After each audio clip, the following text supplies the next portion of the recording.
2024-25ರಲ್ಲಿ Karnataka people education society ಅವರು ನಡೆಸ್ತಾ ಇರುವಂತಹ ಸಿದ್ಧಾರ್ಥ ಕಾನೂನು ವಿದ್ಯಾಲಯದಲ್ಲಿ ಒಂದು ಪರೀಕ್ಷಾ ಅಕ್ರಮ ನಡೆದಿದೆ. ಇಲ್ಲಿ ಪರೀಕ್ಷೆ ಆದ ನಂತರ ಈ ಪತ್ರಿಕೆಗಳು ಪೇಪರ್ ವ್ಯಾಲ್ಯೂಯೇಷನ್ಗೆ ಹುಬ್ಳಿಗೆ ಹೋಗುತ್ತೆ, ಧಾರವಾಡ ಹುಬ್ಳಿಗೆ ಹೋಗುತ್ತೆ ಯೂನಿವರ್ಸಿಟಿಗೆ. ಅಲ್ಲಿ ವ್ಯಾಲ್ಯೂಯೇಷನ್ ಮಾಡಬೇಕಾದ್ರೆ ಅಲ್ಲಿಯ ಪ್ರಮುಖರಿಗೆ ಇಲ್ಲಿಯ ಆನ್ಸರ್ ಸೀಟ್ಗಳ ಬಗ್ಗೆ ಅನುಮಾನ ವ್ಯಕ್ತ ಆಗ್ತದೆ.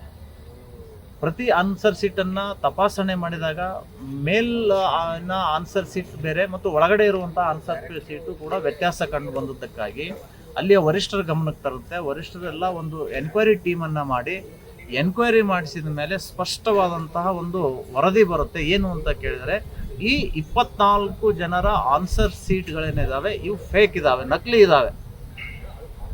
ಮೂಲ ಆನ್ಸರ್ ಸೀಟ್ ಪ್ರತಿಗಳ ಒಳಗಡೆ ಬೇರೆ ಆನ್ಸರ್ ಸೀಟ್ ನಕಲಿ ಪತ್ರಿಕೆಗಳನ್ನು ಸೇರಿಸಿ ಇದನ್ನು ಕಳಿಸಿದ್ದಾರೆ ಅಂತ ಹೇಳಿ ವರದಿ ಬರುತ್ತೆ. ಆ ವರದಿ ಅನ್ವಯ ಯೂನಿವರ್ಸಿಟಿಯವರು ಇಲ್ಲಿಯ ಸಿದ್ಧಾರ್ಥ ಲಾ ಕಾಲೇಜಿಗೆ ಆಕ್ಷನ್ ತಗೊಳ್ರಿ, ಶಿಸ್ತು ಕ್ರಮ ಜರುಗಿಸಿ ತಪ್ಪಿತಸ್ಥರ ಮೇಲೆ ಅಂತ ಹೇಳಿ ಒಂದು ಸೂಚನೆಯನ್ನು ಹೊರಡಿಸ್ತಾರೆ. ಆದರೆ ಇಲ್ಲಿಯ ಆಡಳಿತ ಮಂಡಳಿ ಪ್ರತಿಷ್ಠಿತ ಒಂದು ವರ್ಗದವರಾಗಿರುವುದರಿಂದ ನಾವು ಏನು ಮಾಡಿದ್ರೂ ನಡೆಯುತ್ತೆ ಅನ್ನುವಂತಹ ಒಂದು ದರ್ಪದಿಂದ ಕೇವಲ ಒಬ್ಬ ಪ್ಯೂನನ್ನು, ಯಾರೋ ಬುರಾನ್ ಅನ್ನುವಂಥ ಪ್ಯೂನನ್ನು ಸಸ್ಪೆಂಡ್ ಮಾಡಿದ್ದೀವಿ, ಹೀರಾಚಂದ್ ಅನ್ನುವಂಥ FDCಯನ್ನು ವರ್ಗಾವಣೆ ಮಾಡಿದ್ದೀವಿ ಅಂತ ಹೇಳಿ ಕೈ ತೊಳ್ಕೊಂಡು ಬಿಟ್ಟಿದ್ದಾರೆ. ನಾನು ಹೇಳ್ತೀನಿ, 24 ಜನರ ಆನ್ಸರ್ ಸೀಟ್ಗಳನ್ನು ನೂರಾರು ಪುಟಗಳಾಗ್ತವೆ, ಒಬ್ಬ ಪ್ಯೂನ್ ಇದನ್ನು ಮಾಡಲಿಕ್ಕೆ ಸಾಧ್ಯನಾ ಅನ್ನುವಂತಹ ಯಕ್ಷ ಪ್ರಶ್ನೆ ನಮಗೆ ಕಾಡ್ತಾ ಇದೆ. ಇಂಥದ್ದು ಅವನು ಮಾಡ್ತಾನೆ ಅಂದರೆ ಅವನು ಭಾಳ ಪ್ರಭಾವಶಾಲಿ ಆದ ಅಂತ ನನಗೆ ಅನ್ನಿಸ್ತಾ ಇದೆ.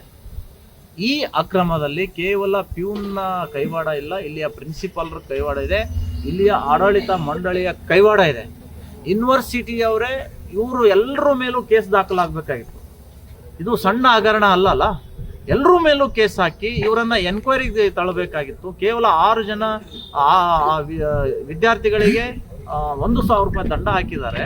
ಆಮೇಲೆ ಅವರು ಪರೀಕ್ಷೆ ಮುಂದೆ ಬರೀಬಾರ್ದು, ಮತ್ತೆ ಮುಂದೆ ಪರೀಕ್ಷೆ ನಡೆದಾಗ ಈ ಪ್ರಿನ್ಸಿಪಾಲು, ಈ ಬುರಾನು, ಇನ್ನೊಬ್ರು ಹೀರಾಚಂದ್ ಇವ್ರು ಯಾರು ಅಲ್ಲಿ ಇರಬಾರ್ದು ಅನ್ನುವಂತಹ ಒಂದು ಸೂಚನೆಯನ್ನು ಇವರು ಕೊಟ್ಟಿದ್ದಾರೆ. ಇದು ಯಾವ ನ್ಯಾಯ ಸರ್? ಇದು PSI ಸ್ಕ್ಯಾಮ್ ಬಗ್ಗೆ ಪುಂಖಾನುಪುಂಖವಾಗಿ ಶಂಕ ಹೊಡೆದಂತಹ ಪ್ರಿಯಾಂಕಾ ಖರ್ಗೆ ಅವರು ತಾವೇ ಸದಸ್ಯರಿರುವಂತಹ ಕರ್ನಾಟಕ ಪೀಪಲ್ಸ್ ಎಜುಕೇಷನ್ ಸೊಸೈಟಿ ನಡೆಸಿದಂತಹ ಸಿದ್ಧಾರ್ಥ ಲಾ ಕಾಲೇಜಿನಲ್ಲಿ ಈ ಅಕ್ರಮ ಆಗಿದೆ, ಮಾತಾಡ್ತಾ ಇಲ್ಲ ಇವರು.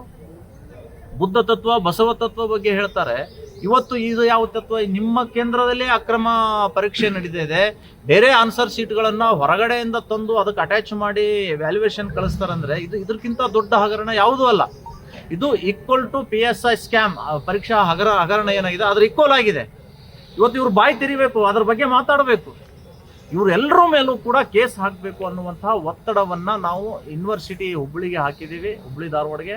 ಅವು ಮಾಡದೆ ಹೋದರೆ ನಾವು ನ್ಯಾಯಾಲಯಕ್ಕೆ ಹೋಗಿ ಇವರ ಮೇಲೆ ಆಕ್ಷನ್ ಆಗುವ ರೀತಿಯಲ್ಲಿ, ಕೇಸ್ ಆಗುವ ರೀತಿಯಲ್ಲಿ ನಾವು ಹೋರಾಟವನ್ನು ಮುಂದುವರಿಸ್ತೇವೆ. PSI ಹಗರಣದಲ್ಲಿ ಪ್ರತಿನಿತ್ಯನೂ ಪ್ರೆಸ್ ಮೀಟ್ ಮಾಡ್ತಾ ಇದ್ರು ಪ್ರಿಯಾಂಕಾ ಖರ್ಗೆ ಅವರು. ನೋಡಿ, PSI ಹಗರಣ ನಕಲಿ PSI ಸೃಷ್ಟಿ ಮಾಡುವಂಥದ್ದು, ವಕೀಲರ ಪರೀಕ್ಷಾ ಹಗರಣ ನಕಲಿ ವಕೀಲರನ್ನ ಸೃಷ್ಟಿ ಮಾಡಿ ಇವರು ಪ್ರಭಾವ ಬೆಳೆಸಿ ಮುಂದೆ ಅಂಥವ್ರನ್ನ PP ಮಾಡ್ತಾರೆ, AG ಮಾಡ್ತಾರೆ.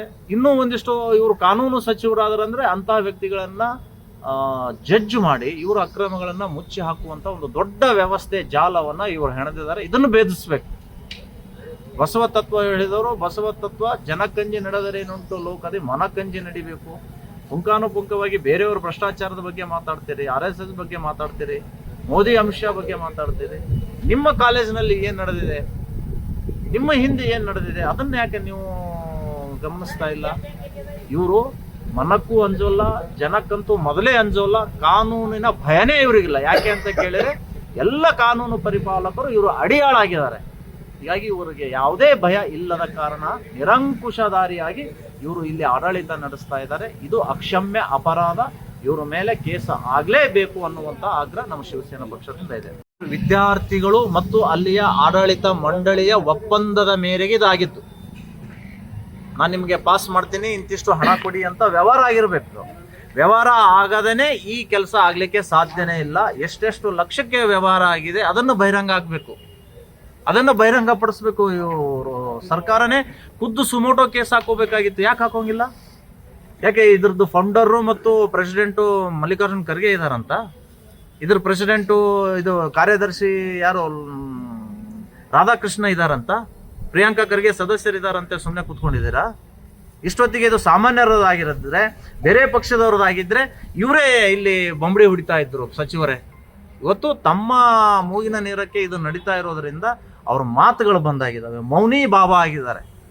ಇದು ಅಕ್ಷಮ್ಯ ಅಪರಾಧ, ಇದು ಖಂಡನೀಯವಾಗಿರುವಂತಹದ್ದು. ಕೂಡಲೇ ಇವ್ರ ಮೇಲೆ ಎನ್ಕ್ವೈರಿ ಫಿಕ್ಸ್ ಆಗಬೇಕು, FIR ರಿಜಿಸ್ಟರ್ ಆಗಬೇಕು ಅಂತ ನಾವು ಸರ್ಕಾರಕ್ಕೆ ಆಗ್ರಹಪಡಿಸ್ತಾ ಇದ್ದೀವಿ. ಅವರು ಇದ್ರ ಬಗ್ಗೆ ಮಾತಾಡಿದ್ದಾರೆ. ಇಲ್ಲಿ ಕೆಳಗಡೆ ಇರುವಂತಹ BJP-ಯವರು ಹೇಗಿದ್ದಾರೆ ಅಂತ ಹೇಳಿ ನಿಮಗೆ ಗೊತ್ತಿದೆ. ಒಬ್ರಿಗೊಬ್ರಿಗೆ ಅಡ್ಜಸ್ಟ್ಮೆಂಟ್ ಇದೆ. ಇವ್ರು ಅವ್ರ ಪರೀಕ್ಷೆ ಹಗರಣವನ್ನ ಎತ್ತಿದ್ರೆ ಅವರು ಇವ್ರ ಪರೀಕ್ಷೆ ಬರೀತಾರೆ, ಇವ್ರಿಗೆ ಕ್ವಶನ್ ಪೇಪರ್ ಕೊಡ್ತಾರೆ. ಆ ಕ್ವಶನ್ ಪೇಪರ್ಗೆ ಉತ್ತರ ಬರೆಯುವಂತ ತಾಕತ್ತು ಇಲ್ಲಿಯ ದಕ್ಷಿಣಾಮೂರ್ತಿಗಳಿಗೂ ಇಲ್ಲ, ಉತ್ತರ ಕುಮಾರ್ ಅವರಿಗೂ ಇಲ್ಲ. ಹೀಗಾಗಿ ಇಲ್ಲಿ ಅವ್ರದ್ದು ಆಟ ನಡೆದಿದೆ, ನಡೀತಾ ಇದೆ. ಇವರೆಲ್ಲ ಒಳ ಒಪ್ಪಂದ ಇರೋದ್ರಿಂದ ಒಬ್ಬನೇ ಒಬ್ಬ ನಾಯಕ ಅವರಿಗೆ ಪ್ರಶ್ನೆ ಮಾಡ್ತಾ ಇಲ್ಲ. ಇದು ನಾಚಿಕೆ ಆಗ್ಬೇಕು. ಇದನ್ನ ವರಿಷ್ಠರು ಗಮನಿಸಬೇಕು. ಮೋದಿ ಬಗ್ಗೆ, ಅಮಿತ್ ಶಾ ಬಗ್ಗೆ ಮಾತಾಡಿದ್ರು, ಇವರು ಅದಕ್ಕೆ ಕೌಂಟರ್ ಕೊಡೋದಿಲ್ಲ ಅಂದ್ರೆ ಹೇಗೆ ರೀ? RSS ಬಗ್ಗೆ ಮಾತಾಡಿದ್ರು, ಇದಕ್ಕೆ ಯಾಕೆ ಅವರು ಕೌಂಟರ್ ಕೊಡೋದಿಲ್ಲ? ಇವರು ಖರ್ಗೆ ಅವರು ನಿನ್ನೆ ಹೇಳ್ತಾರೆ, ನಮ್ಮನ್ನ ಹಣಿಯೋಕೆ ಹೆದರ್ಸೋಕೆ FIR ಮಾಡಿಸ್ತಾ ಇದ್ದಾರೆ RSSನವರು ಅಂತ. ನೀವು ಅದೇ ಮಾಡಿದಿರಲ್ಲ, ನೀವೇನ್ ಮಾಡ್ತೀರಿ? ಇಲ್ಲಿ ಯಾರಾದರೂ ಮಾತಾಡಿದರೆ ಅವ್ರ ಮನೆ ಓಡಿಸ್ತೀರಿ, ಮಠ ಓಡಿಸ್ತೀರಿ. ನೀವು 5-5 ಫೀಟ್ ಬಿಲ್ಡಿಂಗ್ ಅನ್ನ ಮುಂದೆ ಚಾಚ್ಕೊಂಡಿದ್ರೆ, ಕಂಪೌಂಡ್ ಕಟ್ಟಿದ್ರೆ, ನಿಮ್ಗೆ ಯಾರು ಓಡಿಸೋರು? ನೀವು ಹೆದರಿಸುವಂತಹ ತಂತ್ರವೇ ಮಾಡ್ತಾ ಇದ್ದೀರಿ. ಆದರೆ RSSನವರು, RSSನ ಅಭಿಮಾನಿಗಳ ನಿಮ್ಮೂರ್ದು ಏನು ಕೇಸ್ ಮಾಡಿದಾರಲ್ಲ, ಅದು ಅಭಿಮಾನಕ್ಕಾಗಿ ಲೀಗಲ್ ಆಗಿ ಹೋಗಿದ್ದಾರೆ ಅವರು. ಅದನ್ನು ನೀವು ಹೆದರ್ಸ್ಬೇಕು. ಎಷ್ಟು ಭಯಭೀತರಾಗಿದ್ರಲ್ಲ ಒಂದು ಕೇಸ್ ಆಗಿದ್ದಕ್ಕೇನೆ, ಹೆದರ್ಸ್ರಿ ಅದನ್ನ. ಇದಕ್ಕೆ ಯಾಕೆ ನೀವು ಅಷ್ಟು ಮಾತಾಡ್ತೀರಿ? ಇದ್ರ ಬಗ್ಗೆ ಎನ್ಕ್ವೈರಿ ಆಗ್ಬೇಕು. ಖರ್ಗೆ ಅವ್ರು ಮಾತಾಡ್ಬೇಕು ಇದಕ್ಕೆ.